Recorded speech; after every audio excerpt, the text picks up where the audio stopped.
राधे राधे। ओम श्री गणेशाय नमः। पूर्णिमा के व्रत के उपलक्ष्य में आज हम सत्यनारायण भगवान की व्रत कथा सुनेंगे। आज के इस वीडियो में हम सत्यनारायण भगवान की संपूर्ण कथा का पाठ करेंगे। अगर आप सबको मेरी ये कथा पसंद आए तो प्लीज़ इसको लाइक शेयर ज़रूर कीजिएगा और प्लीज़ मेरे चैनल को सब्सक्राइब कीजिएगा। सत्यनारायण व्रत की कथा इस प्रकार है।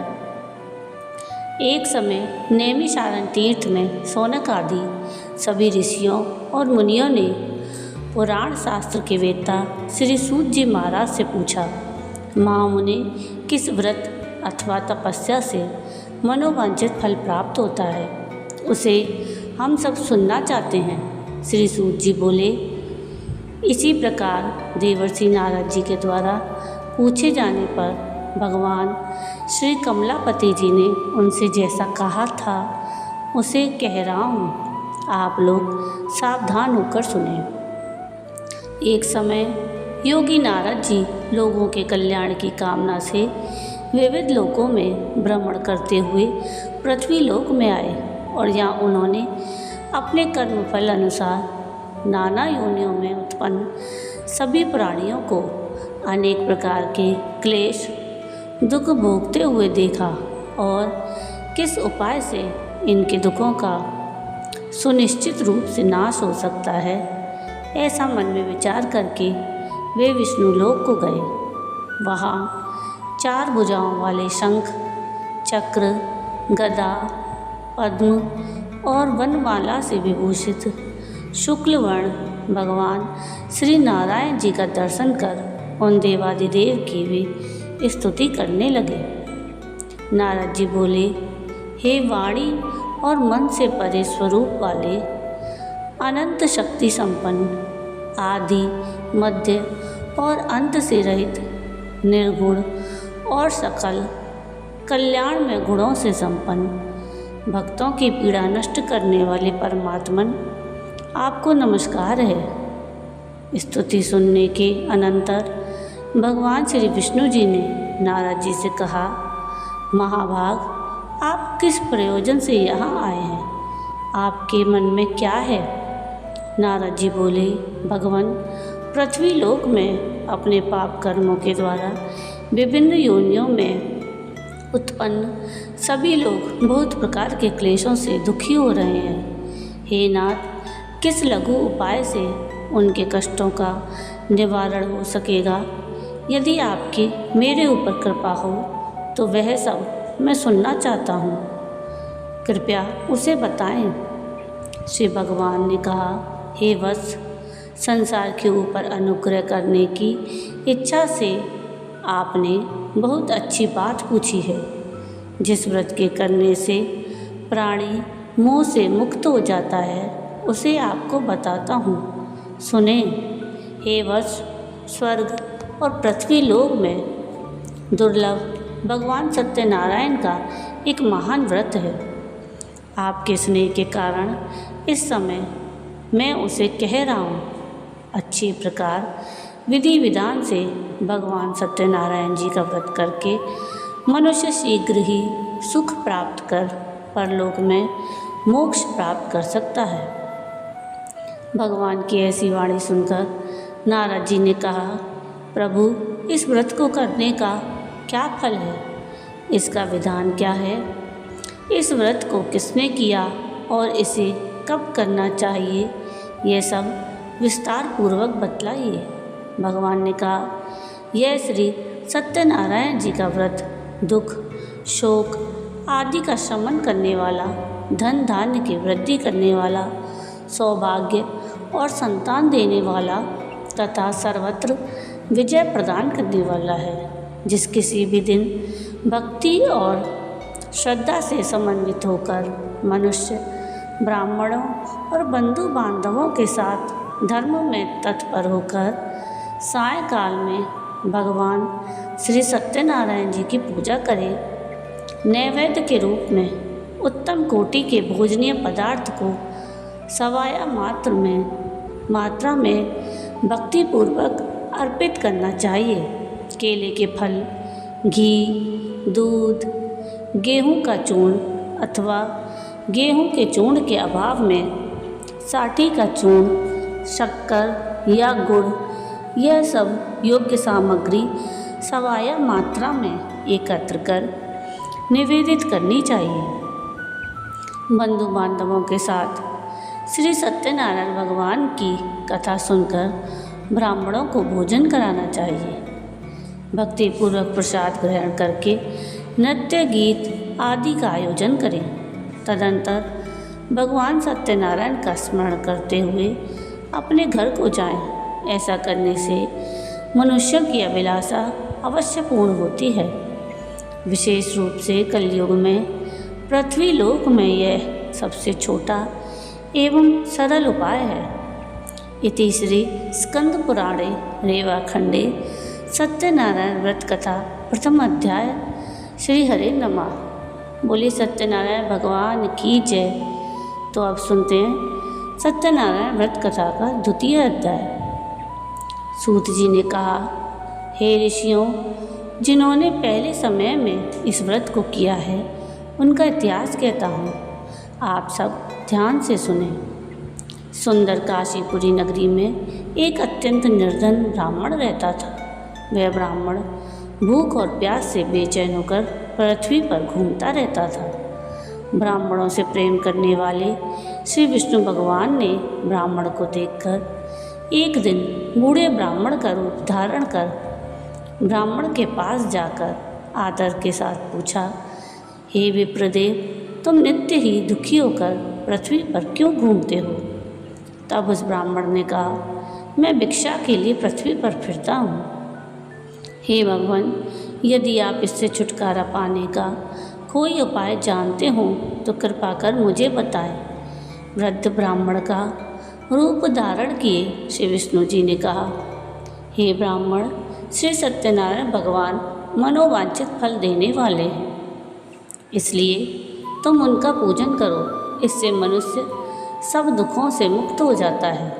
ब्राह्मण को व्रत का सारा विधान बताकर बूढ़े ब्राह्मण का रूप धारण करने वाले श्री विष्णु भगवान जी अंतर्ध्यान हो गए।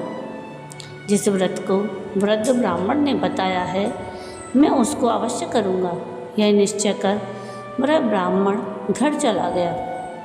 अगले दिन वह जल्दी उठा और श्री सत्यनारायण जी का व्रत करने का निश्चय कर भिक्षा मांगने के लिए चल दिया।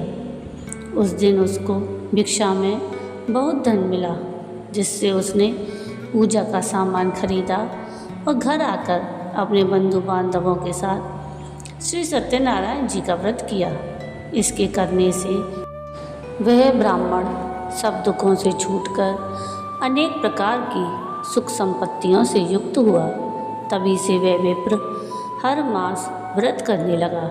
इसी प्रकार सत्यनारायण जी के व्रत को जो शास्त्र विधि के अनुसार करेगा, वह सब पापों से छूटकर मोक्ष को प्राप्त होगा। आगे भी जो मनुष्य पृथ्वी पर श्री सत्यनारायण जी का व्रत करेगा, वह सब दुखों से छूट जाएगा।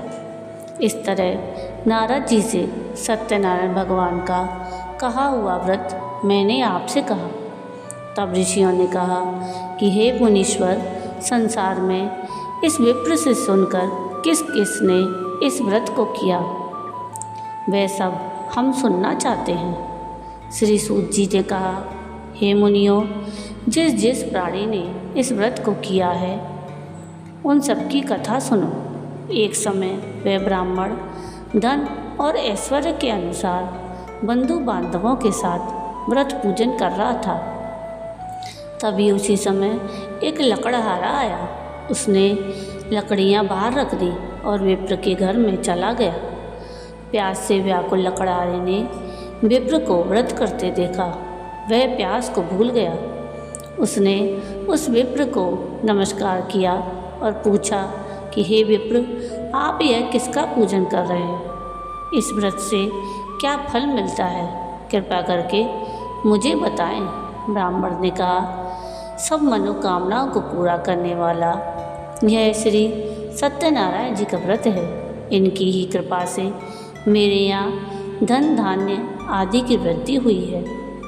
विप्र से इस व्रत के बारे में जानकर वह लकड़हारा बहुत प्रसन्न हुआ। भगवान का चरणामृत ले और भोजन करने के बाद वह अपने घर को चला गया। अगले दिन लकड़हारे ने अपने मन में संकल्प किया, आज गांव में लकड़ी बेचने से जो धन मिलेगा उसी से भगवान सत्यनारायण जी का उत्तम व्रत करूंगा। मन में ऐसा विचार कर वह लकड़हारा लकड़ियां अपने सिर पर रखकर जिस नगर में धनवान लोग रहते थे वहां गया। उस दिन उसे उन लकड़ियों के 4 गुने दाम मिले। वह बूढ़ा लकड़हारा अति प्रसन्न होकर पके केले, शक्कर, शहद, घी, दूध, दही और गेहूं का चूर्ण इत्यादि श्री सत्यनारायण भगवान के व्रत की सभी सामग्री लेकर अपने घर आ गया। फिर उसने अपने बंधु बांधवों को बुलाकर विधि विधान के साथ भगवान की पूजा और व्रत किया। उस व्रत के प्रभाव से वह बूढ़ा लकड़हारा धन, पुत्र आदि से युक्त हुआ और संसार के समस्त सुख भोग कर वैकुंठ को चला गया। इति श्री स्कंद पुराणे रेवाखंडे सत्यनारायण व्रत कथा द्वितीय अध्याय श्री हरि नमः। तो आइए अब सुनते हैं सत्यनारायण भगवान की व्रत कथा का तृतीय अध्याय। श्री सूत जी ने कहा, हे श्रेष्ठ मुनियों, अब एक और कथा कहता हूँ। पूर्व काल में उल्कामुख नाम के एक बुद्धिमान राजा थे। वह सत्यवक्ता और जितेंद्रिय था। प्रतिदिन देव स्थानों पर जाता और गरीबों को धन देकर उनके कष्ट दूर करता था। उसकी पत्नी सुंदर और सती साध्वी थी। भद्रशिला नदी के तट पर उन दोनों ने श्री सत्यनारायण भगवान जी का व्रत किया। साधु नामक एक वैश्य राजा को व्रत करते देख उनसे पूछने लगा, हे राजन, भक्ति युक्त चित्त से यह आप क्या कर रहे हैं? मेरी सुनने की इच्छा है। तब महाराज उल्कामुख ने कहा, हे साधु वैश्य, मैं अपने बंधु बांधवों के साथ संतान की प्राप्ति के लिए महाशक्तिमान सत्यनारायण भगवान जी का व्रत और पूजन कर रहा हूँ। उसने कहा, हे राजन, मुझे भी इसका सब विधान बताइए। मैं भी आपके कथा अनुसार इस व्रत को करूँगा। मुझे कोई संतान नहीं है। विश्वास है कि इससे निश्चय ही मेरे यहाँ भी संतान होगी। राजा से सब विधान सुन व्यापार से निवृत्त हो वह वैश्य खुशी खुशी अपने घर आया। वैश्य ने अपनी पति लीलावती से संतान देने वाले उस व्रत का समाचार सुनाया और प्रण किया कि जब हमारे यहाँ संतान होगी तब मैं इस व्रत को करूँगा। एक दिन उसकी पत्नी लीलावती सांसारिक धर्म में प्रवृत्त होकर गर्भवती हो गई। उसने एक सुंदर कन्या को जन्म दिया।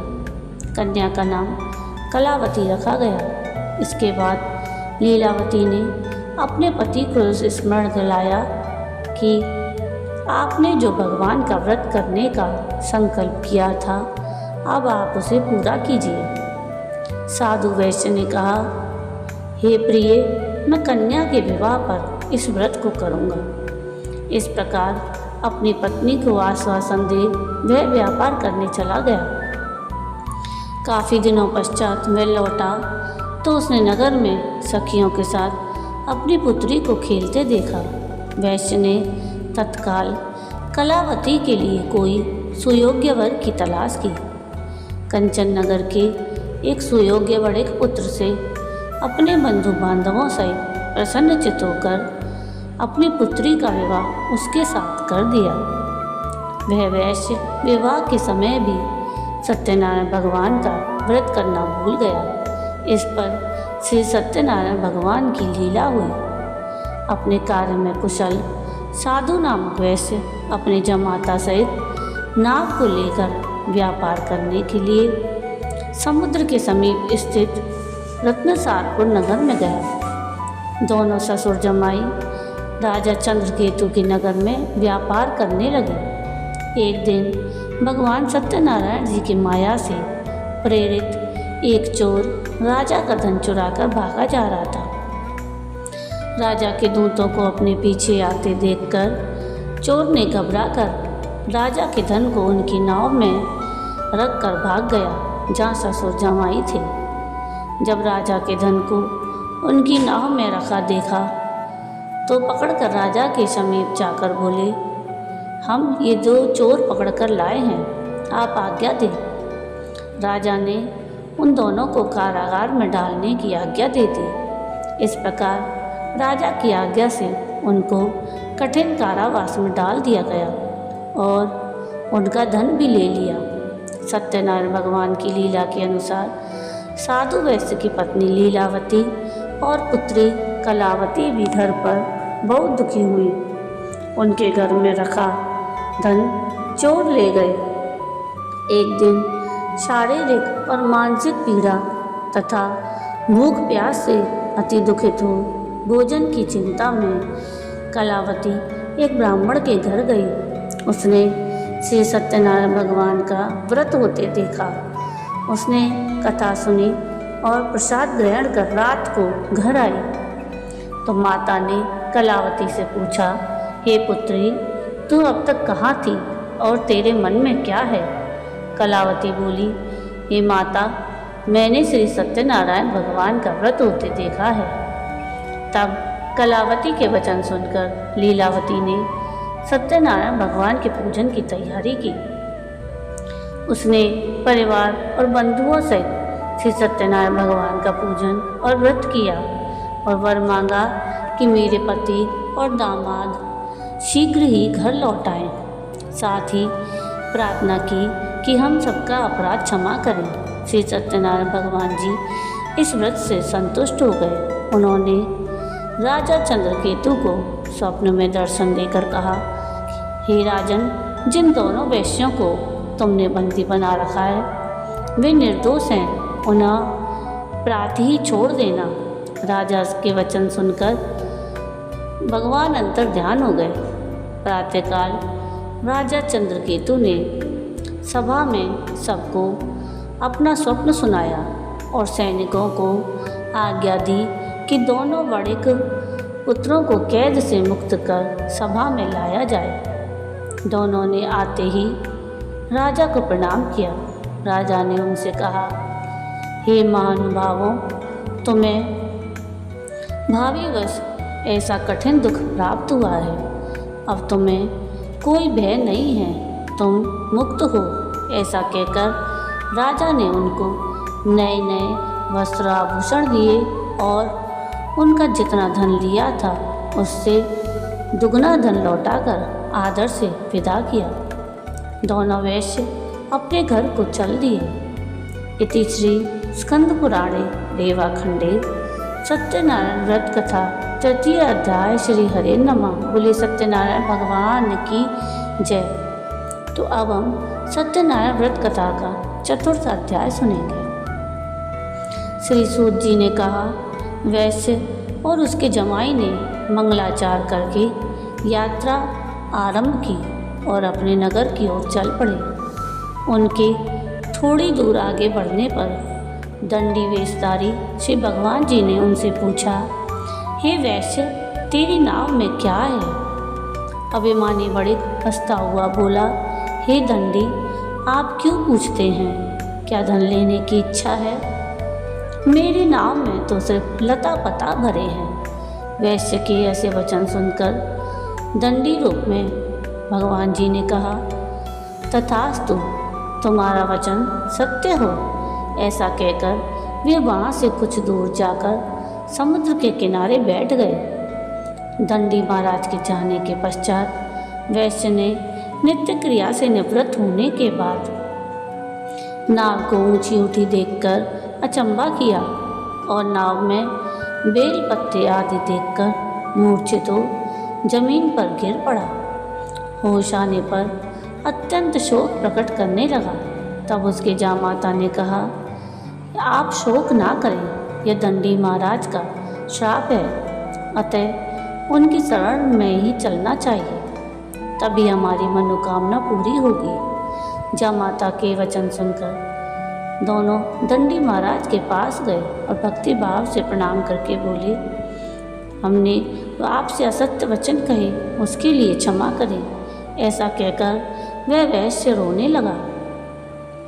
तब दंडी भगवान बोले, हे बड़े पुत्र, मेरी आज्ञा से तुझे बार बार दुख प्राप्त हुआ है, तू मेरी पूजा से विमुख हुआ है। तब उसने कहा, हे भगवान, आपकी माया से ब्रह्मा आदि देवता भी आपके रूप को नहीं जान पाते, तब मैं अज्ञानी भला कैसे जान सकता हूँ। आप प्रसन्न होइए, मैं अपने सामर्थ्य अनुसार आपकी पूजा करूँगा, मेरी रक्षा कीजिए और पहले के समान मेरी नौका को धन से भर दीजिए। उसके भक्ति युक्त वचन सुनकर भगवान जी प्रसन्न हो गए और उसकी इच्छा अनुसार वर देकर अंतर्ध्यान हो गए। तब ससुर और जमाता दोनों ने नाव पर आकर देखा कि नाव धन से परिपूर्ण है।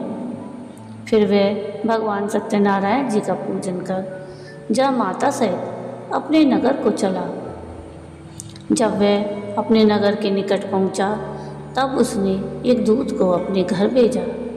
दूत ने वैश्य के घर जाकर उसकी पत्नी को नमस्कार किया और कहा, आपके पति अपने दामाद सहित इस नगर के समीप आ गए हैं। लीलावती और उसकी कन्या कलावती उस समय भगवान का पूजन कर रही थी। दूत के वचन सुनकर साधु की पत्नी ने बड़े हर्ष के साथ सत्यदेव का पूजन पूर्ण किया और अपनी पुत्री से कहा, मैं अपने पति के दर्शन को जाती हूँ, तू भी कार्य पूर्ण कर शीघ्र आना। परंतु कलावती पूजन एवं प्रसाद छोड़कर अपने पति के दर्शन के लिए चली गई, परंतु उसको पति का दर्शन प्राप्त नहीं हुआ। नौका को डूबा हुआ और कन्या को रोती हुई देख वैश्य दुखित होकर बोला, हे प्रभु, मुझसे या मेरे परिवार से जो भूल हुई है उसे क्षमा करें। उसके दीन वचन सुनकर भगवान सत्यदेव प्रसन्न हो गए। आकाशवाणी हुई कि हे वैश्य, तेरी कन्या मेरा प्रसाद छोड़कर आई है, इसलिए इसका पति अदृश्य हुआ है। यदि वह घर जाकर प्रसाद खाकर लौटे तो इसका पति अवश्य मिलेगा। आकाशवाणी सुनकर कलावती ने घर पहुंचकर प्रसाद खाया और फिर आकर अपने पति के दर्शन किए। तत्पश्चात वैश्य ने वहीं बंधु बांधवों सहित सत्यनारायण भगवान का विधि पूर्वक पूजन किया और वह इस लोक का सुख भोग कर अंत में स्वर्गलोक को गया। इति श्री स्कंद पुराणे रेवाखंडे सत्यनारायण व्रत कथा चतुर्थ अध्याय। श्री हरि नमः। बोलिए श्री सत्यनारायण भगवान की जय। आइए अब सुनते हैं सत्यनारायण व्रत कथा का पंचम अध्याय। श्री सूत जी ने आगे कहा, हे ऋषियों, मैं एक और कथा कहता हूँ। प्रजा पालन में लीन तुंगध्वज नाम के एक राजा था। उसने भगवान सत्यदेव का प्रसाद त्याग कर बड़ा घोर दुख पाया।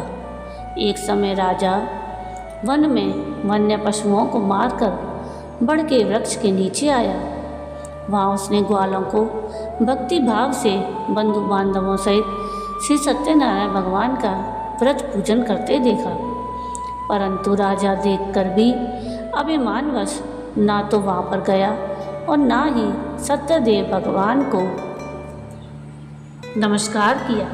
जब गांव वालों ने भगवान का प्रसाद उनके सामने रखा तो वह प्रसाद त्याग कर अपने नगर को चला गया। नगर में पहुंचकर उसने देखा कि सब कुछ नष्ट हो गया है। वह समझ गया कि यह सब भगवान सत्यनारायण ने ही किया है। तब वह वापस उसी स्थान पर आया और ग्वालों के समीप गया और विधि पूर्वक पूजन कर प्रसाद खाया तो सत्यनारायण भगवान की कृपा से सब कुछ पहले जैसा हो गया और दीर्घ काल तक सुख भोग कर स्वर्गलोक को चला गया। जो मनुष्य इस परम दुर्लभ व्रत को करेगा, श्री सत्यनारायण भगवान की कृपा से उसे धन धान्य की प्राप्ति होगी। निर्धन धनी बंदी बंधन से मुक्त होकर निर्भय हो जाता है।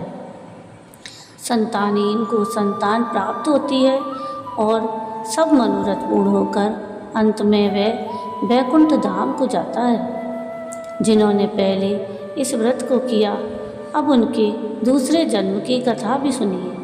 शतानंद नामक ब्राह्मण ने सुदामा के रूप में जन्म लेकर श्री कृष्ण की भक्ति कर मोक्ष प्राप्त किया।